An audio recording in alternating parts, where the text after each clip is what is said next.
Well, I would like to make a contribution to my community.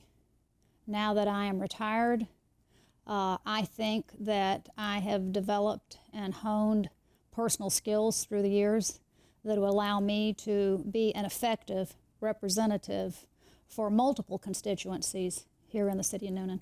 Okay, so what sort of strengths do you think you'd bring to the board? I am a logical thinker.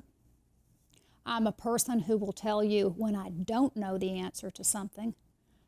I will go and find the answer to an issue or an item. I love to research. I love to learn. And I think that those are qualities that you want in an elected representative. So if I don't know it, I'll find out about it.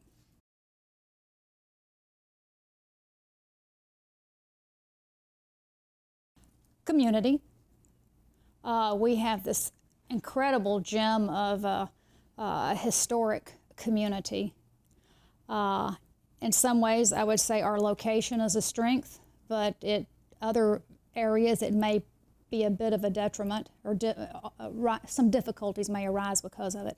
But yeah, we have really great people here, and it's a good place to live. And I'd like to see that it's a good place to live and plan for its future.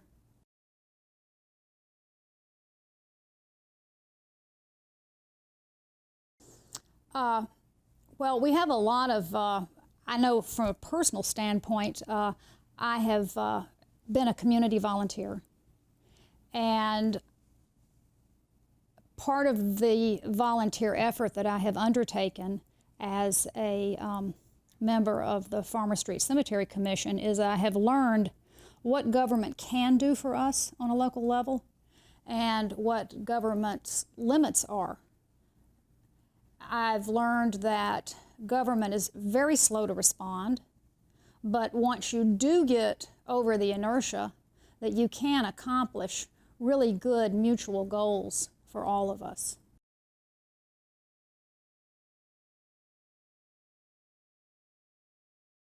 Public safety will always be the biggest challenge for any municipality.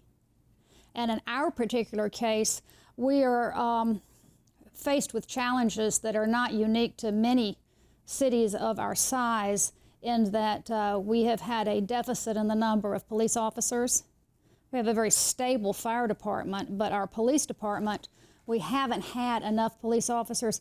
It has very much affected their ability to do the job, and the personal stresses in a job that is already a very stressful job have been enormous. Chief Blankenship has come on board. He has made hires. They are filling some of the gaps. They still have work to do in that respect, but we do see progress in the number of police officers. And I want to make sure as a city council person that we offer competitive pay with benefit packages that will attract the very best of policing to our community. Crime is real. People are suffering from it in this town, and we have to address that effectively, and part of that is making sure that we have those resources. One example with our fire department is that we've opened the 4th fire station in the community. That has lowered our rating from a 4 to a 2. And how does that affect the community? How does it affect us as individuals?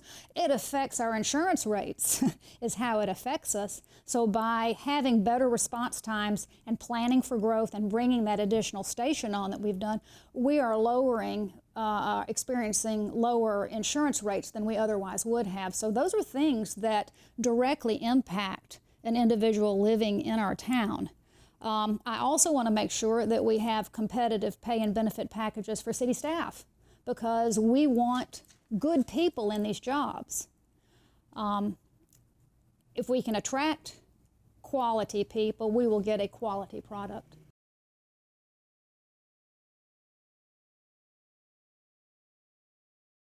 I have lived, I'm a native Georgian, born and raised in Georgia, went to public high school in Atlanta, and graduated from Grady High School, went to the University of Georgia, where I got a degree in political science and history, which is highly marketable.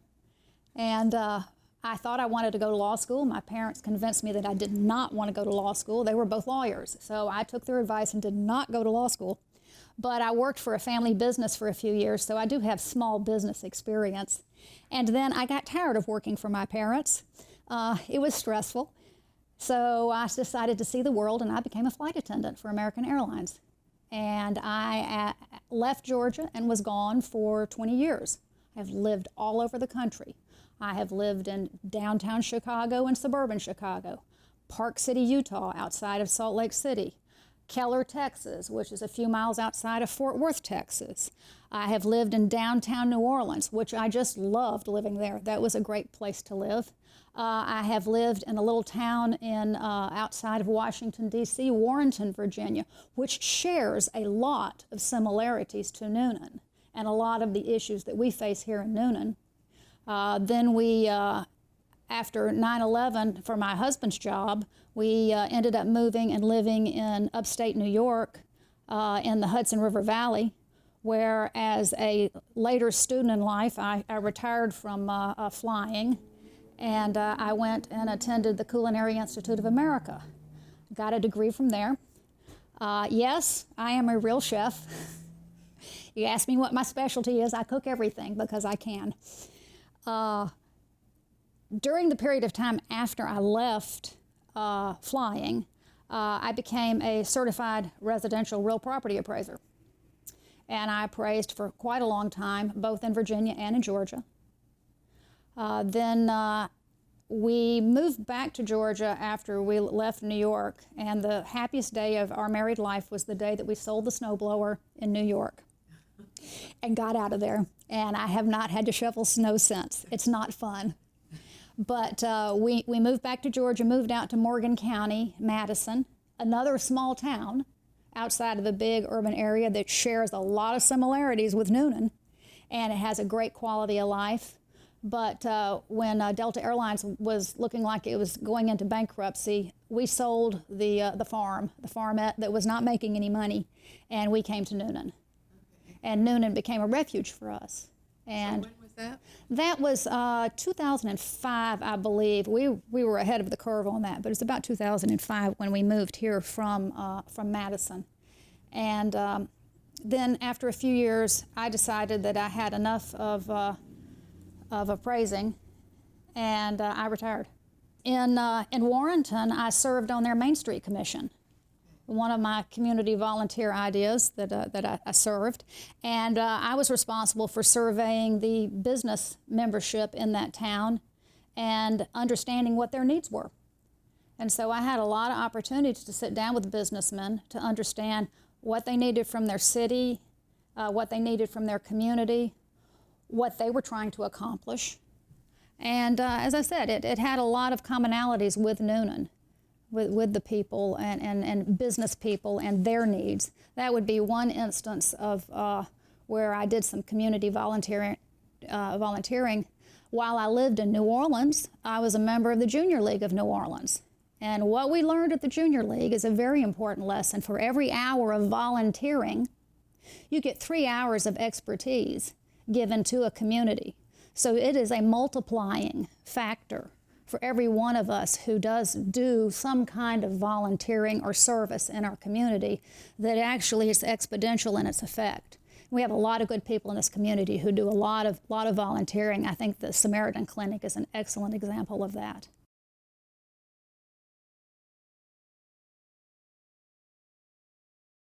As I said, I'm a very logical thinker. I'm the girl that you want next to you when you have an emergency. I think very clearly, very calmly. I consider things carefully. I like to see all sides of an issue. I do see shades of gray rather than black and white. And I like to build consensus with people wherever possible. I got involved sort of by happenstance in the controversy over the Caldwell Tanks apartment project that had been proposed. And that was a true grassroots effort of the community to speak up and say that this would be a tragic use of that property if we allowed that kind of development on that parcel. And I continue to believe that that is the situation. The strength that I brought to that particular situation was that I did a fair amount of research because of my appraisal background and understanding of commercial property to understand what was motivating the gentleman who wanted that project in that spot, and pretty well figured out that he was not doing it because he wanted to build our community and create a wonderful thing for us. Rather, he had some serious capital gains tax issues, and this was a vehicle for him to exit those tax issues with a profit. Now, there's no problem with somebody putting their money on the line and wanting to make a profit. I want to be clear about that. But he was using our community for his benefit and not ours.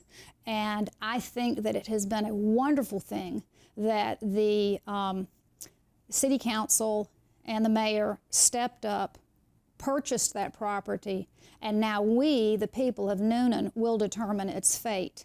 It has some great possibilities, and I know that they're working very hard on that right now. I think we're all going to be very pleased with the results. At least most of us will be pleased with the results. But that's really where I got started, and I don't have a problem getting up in front of people and telling them ugly truths, and I'm afraid that's kind of what I had to do at the City Council, because we had a few people who were resistant. And that's understandable. You know, they needed to know everything about what was going on with that, but the fact was that it was the wrong project for our community in that place.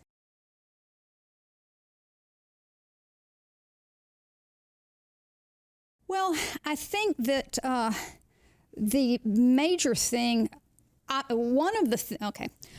because I serve on the Farmer Street Cemetery Commission, before I ran for this office, I wanted to make certain that I could continue to serve on the commission. We are almost 3 years into it, 2.5 years into it. Actually, in October, I think we're going to be taking some votes on the commission to prepare our recommendation to the City Council for the promotion, protection, and preservation of what is a very interesting potential asset to our community. Now, if you would like to know about the Farmer Street Cemetery, I will be happy to give you an interview on that subject alone at some time, because I can go way into the weeds on that, about how exciting it's going to be for our community. But I want to make sure that that is taken care of. It's a small item in some cases, but it's a big item to people in certain communities.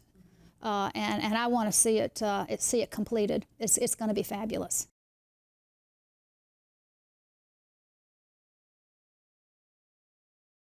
We talk about preparing our city for growth.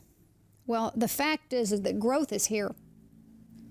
And we in the city are better prepared for it, I would say, than the county is. But we need to continue to foster initiatives to make sure that the growth that we have here in the city is controlled growth and desirable growth. Desirable growth is growth in all quadrants of our city. It is growth that brings good people, good jobs, good community together. I'll give you an example of a situation to segue into something slightly off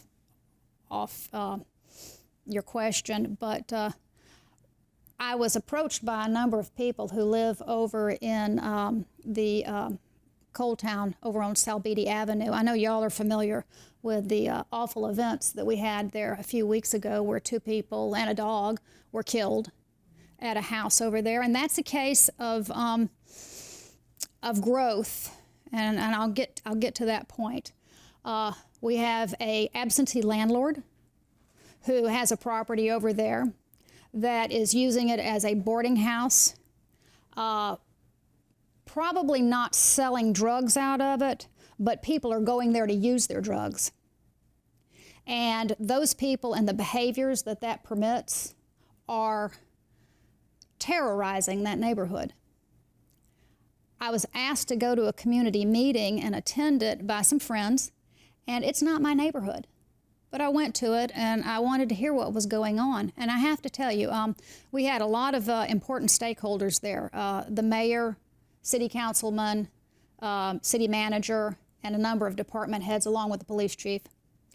And people began to tell the story of what was going on in their community, in that little neighborhood.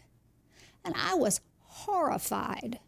It's just not that far from my house, to hear how they were having to live because of drug users and bad people who were taking advantage of this neighborhood. And it's just wrong. And so that takes it back to public safety. But in order to solve the problems that were happening on that street, it takes a multi-point focus. It takes Newnan Utilities to get out there and survey the lighting on the streets and refocus lights and make sure that there are enough lights. And sure enough, they added some stuff there. It takes the police chief making sure that there are plenty of patrols in that area. And the first night he was over there with a group, they made a number of very interesting arrests as people were cycling through the neighborhood. We discovered at the meeting that we had not gotten another code enforcement officer since our population has increased. The code enforcement, Mr. Stevenson, it's just him and one other individual. And so I asked the question because, like I said, I'm a fairly logical thinker, to Cletus Phillips, our city manager. Cletus, do you think that you could check into what comparable communities have as far as code enforcement goes? Because this is one of the tools in the arsenal to make sure that people live and behave in their communities as they should. And to his credit, he responded and he looked and he said, you know what? We do need another code enforcement official. We don't have enough. Went to the city council, made his case. They funded it. He has permission to hire for it. He is advertising, so if somebody wants the job, go down there and apply for it. And we're going to get another code enforcement official. And that's how you have multiple facets of your city government working to solve an issue that a community is experiencing. And I'm really glad to see it. It's taken time. It's not happening overnight. You know, for every 2 steps you take forward, sometimes you take 1 step back. But these are the sorts of things that we have to be responsive to as a city council. And, you know, I'm not just a city councilman for District A. The fact is that when you're a city councilman, you're actually a city councilman for the entire city, because people will come to you with their problems.